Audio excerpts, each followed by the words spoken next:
A 4-day work week, laws limiting after-hours emails, and a rethink worldwide about what work actually means. Are we witnessing a real shift in working life or just another trend that'll fade? Today's date is May 18th, 2025. Let's dig into what's actually happening with these work-life balance reforms. Take the UK, for instance. They've been piloting the 4-day work week. More than 60 companies took part in a 6-month trial. Workers kept full pay, but only worked 80% of the usual hours, as long as productivity stayed at 100%. So, what happened? The results were striking. 92% of participating companies continued with the shorter week after the trial. 18 even made it a permanent change. Burnout?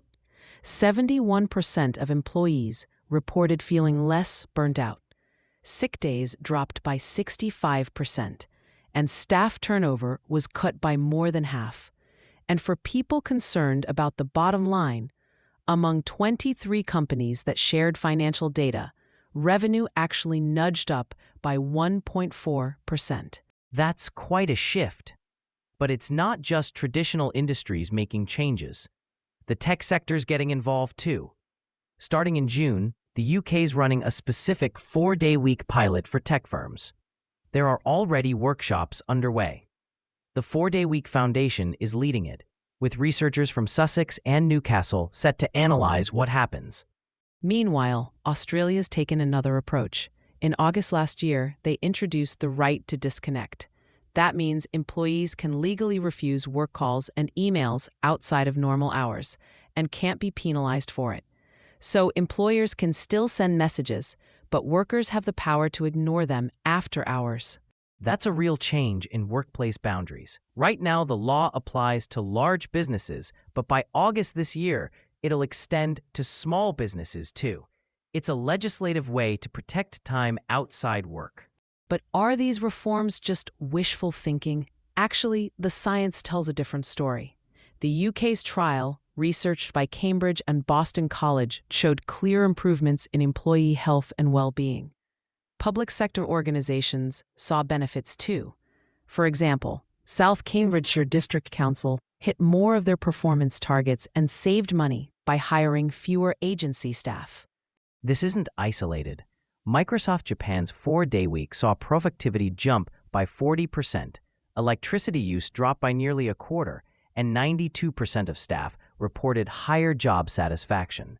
Now, the same research teams are advising governments in Scotland, Wales, Sweden, and the US.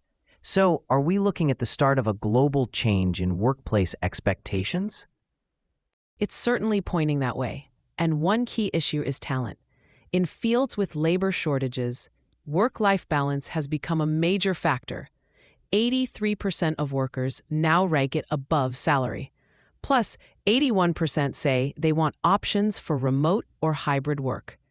If you're a business struggling to hire, can you really afford not to offer flexibility? That's the real challenge. Companies that don't adapt risk losing staff and leaving roles unfilled. This is especially true for younger generations.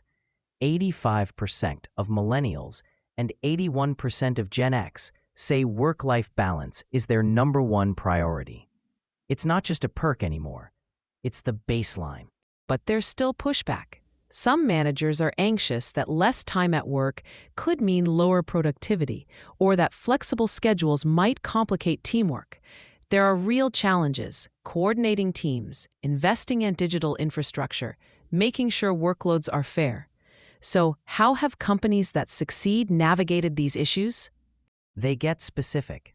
They set clear policies, invest in digital tools, and focus on open communication. Managers lead by example. No after-hours emails, respecting boundaries. Meetings get streamlined. Mental health resources are boosted, and working parents receive more support. The emphasis moves from hours worked to the results achieved. But does this actually address the core problems? The evidence says it does. Companies that build trust and accountability see boosts in morale and productivity. But there's another layer: gender equality. Expanded parental leave and flexible hours help spread caregiving more evenly. That reduces the career penalties women often face. Remote work adds to that. Surveys show mental health improves across the board, but especially for women, who often manage more domestic responsibilities. As these policies become more common, are we actually seeing progress in gender equality, both at work and at home? And numbers support it. There's more equitable leave, better support for different family structures, and more flexibility in caregiving. It's not just about getting more done. It's also about fostering inclusion and balance. So, can modern workplaces succeed by valuing both outcomes and well-being? That's at the heart of the debate. These reforms challenge the old idea that success has to come at the expense of personal time. Are we ready for a future where work and life can genuinely coexist without sacrificing one for the other? That's our look at the global movement toward better work-life balance. 4-day weeks, the right to disconnect, shifting priorities for workers and employers. It's reshaping how, when, and why we work.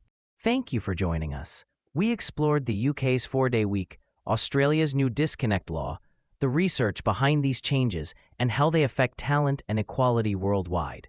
Stay curious, and we'll see you next time.